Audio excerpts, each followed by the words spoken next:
अब बात करते हैं प्रेफर्ड स्टॉक के बारे में। देखिए, आज के इस वीडियो में हम सिंपल वर्ड में समझने की कोशिश करेंगे कि प्रेफर्ड स्टॉक्स क्या होते हैं। प्रेफर्ड स्टॉक वो होते हैं जैसे आप किसी कंपनी के शेयर्स खरीदते हो।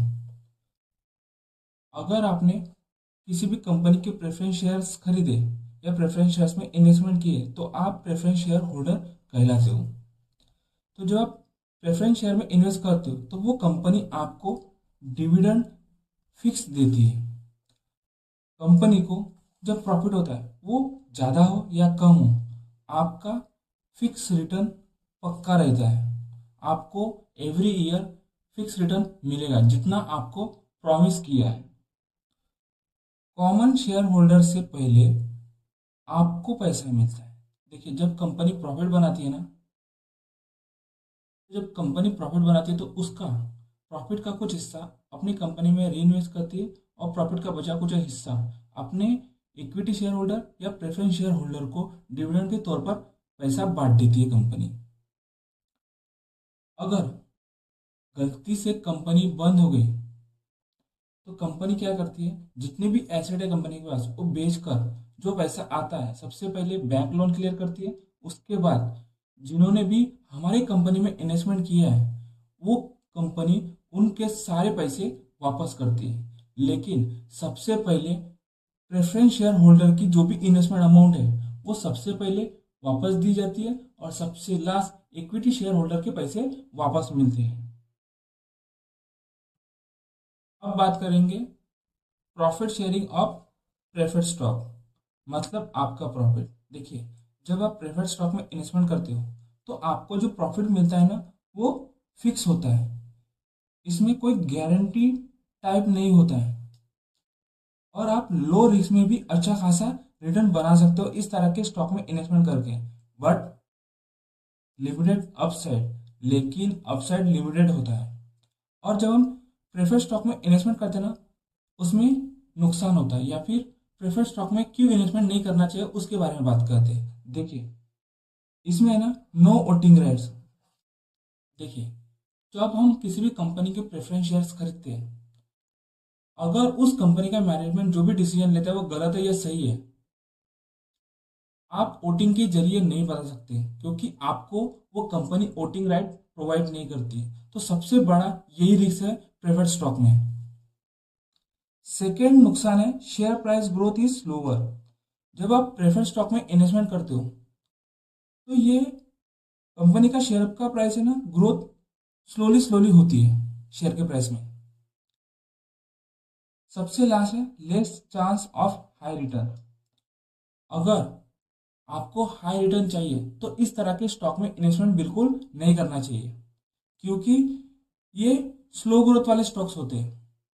आप जिस भी कंपनी में इन्वेस्टमेंट करते हो तो सबसे पहले फंडामेंटल एनालिसिस करो जिस वजह से आपका रिस्क लेस हो। और आपको पता होना चाहिए स्टॉक मार्केट में कुछ भी रिस्क फ्री नहीं होता है।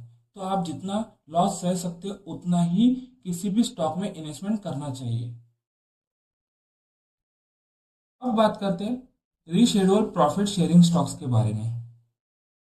देखिए, नाम सुनकर आपको अलग लग रहा होगा लेकिन इनकी खासियत थोड़ी अलग है। ये वो स्टॉक्स होते हैं या फिर ये वो कंपनी होती है जो कंपनी प्रॉफिट तो बनाती है लेकिन प्रॉफिट बनाने के बाद जितने भी फिक्स पेमेंट होते हैं, जैसे प्रेफरेंस शेयर होल्डर को फिक्स पेमेंट ऑफर की जाती है तो सबसे पहले उनको पेमेंट की जाती है। उसके बाद जो भी प्रॉफिट बचता है वो कॉमन इक्विटी शेयर होल्डर को डिविडेंड दिया जाता है। इसका मतलब है कि कभी ज़्यादा प्रॉफिट आपको मिलेगा या फिर कभी बिल्कुल ही प्रॉफिट नहीं मिलेगा। कभी कभी आपको डिविडेंड मिलेगा, कभी डिविडेंड नहीं मिलेगा, कभी कभी आपको सिर्फ ग्रोथ मिलेगी। तो इस तरह के स्टॉक में जब आप इन्वेस्टमेंट करते हो तो ये चार चीज हो सकती है। अब बात करते हैं स्पेकुलेटिव प्रॉफिट स्टॉक्स के बारे में। स्टॉक एक्सचेंज पर इस तरह की कंपनियां बहुत सारी है। अगर आप इस तरह की कंपनी में इन्वेस्ट करते हो तो आपको पता होना चाहिए कि ये कंपनी है ना प्रॉफिट कभी बनाएगी कभी नहीं बनाएगी, इसकी कोई गारंटी नहीं होती है। तो जब आप इस तरह की कंपनी में इन्वेस्टमेंट करते हो तो इसका जो प्राइस मूवमेंट है ना उसके बेसिस पर आप प्रॉफिट बना सकते हो, या फिर आप इन तरह के स्टॉक में ट्रेडिंग करके पैसा बना सकते हो। यानी देखिए, मान लीजिए आपने इस तरह के स्टॉक में इन्वेस्ट किया जब उसकी प्राइस 110 रुपये चल रही थी, और उसके बाद वो स्टॉक 1 महीने बाद या 2 महीने बाद 120 रुपये पहुंच गया, तो आपको प्रॉफिट हुआ 10 रुपये पर शेयर। या फिर जो इंट्राडे में अपसाइड मूवमेंट आती है या फिर डाउनसाइड मूवमेंट आती है, उसको कैप्चर करके आप प्रॉफिट बना सकते हो। लेकिन जब आप इस तरह के स्टॉक में इन्वेस्टमेंट करते हो तो हाई रिस्क और हाई रिवॉर्ड होता है। अगर आप हाई रिस्क टेकर इन्वेस्टर हो तो इस तरह के स्टॉक में इन्वेस्टमेंट कर सकते हो। देखिए, ये जो कंपनी के स्टॉक्स होते हैं ना, ये सिर्फ न्यूज, रूमर्स और ऑपरेटर मूवमेंट पे चलता है। इनके वजह से मूवमेंट आती है स्टॉक में, जिस वजह से आप इंट्राडे में अच्छे खासे प्रॉफिट बना सकते हो। अब बात करते हैं psychology of profit sharing investor. अगर आप डिविडेंड इन्वेस्टर बनना चाहते हो और आप मेंटल पीस चाहते हो, तो डिविडेंड इनकम यानी एक पैसिव इनकम सोर्स जनरेट करना चाहते हो, तो आप डिविडेंड स्टॉक में इन्वेस्ट कर सकते हो। सेकेंड है ग्रोथ इन्वेस्टर। अगर आप ग्रोथ इन्वेस्टर बनना चाहते हो तो सिर्फ आप ग्रोथ स्टॉक में इन्वेस्टमेंट कर सकते हो। अगर आपको फास्ट रिटर्न चाहिए तो ग्रोथ स्टॉक में इन्वेस्ट करके अच्छा खासा रिटर्न बना सकते हो।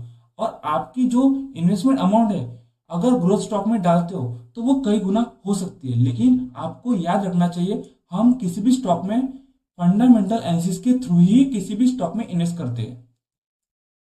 थर्ड इन्वेस्टर है हाइब्रिड इन्वेस्टर। अगर आप हाइब्रिड इन्वेस्टर बनना चाहते हो और लो रिस्क लेकर लो रिटर्न बनाना चाहते हो, तो आप डिविडेंड स्टॉक और ग्रोथ स्टॉक यानी दोनों स्टॉक में इन्वेस्ट कर सकते हो, या फिर दोनों क्वालिटी जिस भी स्टॉक में है उस स्टॉक में इन्वेस्टमेंट कर सकते हो। अब बात करते हैं प्रेफर्ड स्टॉक। अगर आप प्रेफर्ड स्टॉक में इन्वेस्टमेंट करते हो तो सिर्फ आपको फिक्स डिविडेंड मिलेगा। सबसे लास्ट है स्पेकुलेटिव इन्वेस्टर। अगर आप स्पेकुलेटिव इन्वेस्टर बनना चाहते हो, यानी आप शॉर्टकट से पैसा बनाना चाहते हो, तो आप है ना स्पेकुलेटिव प्रॉफिट स्टॉक में इन्वेस्ट कर सकते हो, जो कुछ मिनटों में या फिर कुछ दिनों में ही आपको अच्छे खासे प्रॉफिट देखने को मिल सकते हैं। अब बात करते हैं जो बिगनर इन्वेस्टर है ना, वो सबसे ज्यादा मिस्टेक करते हैं। उन्हीं मिस्टेक को हम समझने की कोशिश करने वाले हैं। फर्स्ट है सिर्फ एक टाइप के ही स्टॉक में इन्वेस्टमेंट करना, या फिर एक ही स्टॉक पर डिपेंड रहना। तो इस तरह की चीजें आपको बिल्कुल नहीं करना है। आपको हमेशा डाइवर्सिफाई करना है। अगर आप पोर्टफोलियो बना रहे हो ना, तो पूरी अमाउंट एक ही स्टॉक में इन्वेस्टमेंट नहीं करना है। आपको मल्टीपल सेक्टर चूज करना है और मल्टीपल सेक्टर की मल्टीपल कंपनी की एनालिसिस करना है और फिर जाके कुछ कंपनियों में इन्वेस्टमेंट करना है। सेकेंड है प्रॉफिट का सोर्स समझे बिना इन्वेस्टमेंट करना। थर्ड है डिविडेंड को बेकार समझना। फोर्थ है ग्रोथ के चक्कर में बहुत ही रिस्क ले लेना। तो आपको ये सारी चीजें अवॉइड करना होगा, तभी जाकर आप अच्छे इन्वेस्टर बन सकते हो या फिर अच्छे ट्रेडर बन सकते हो।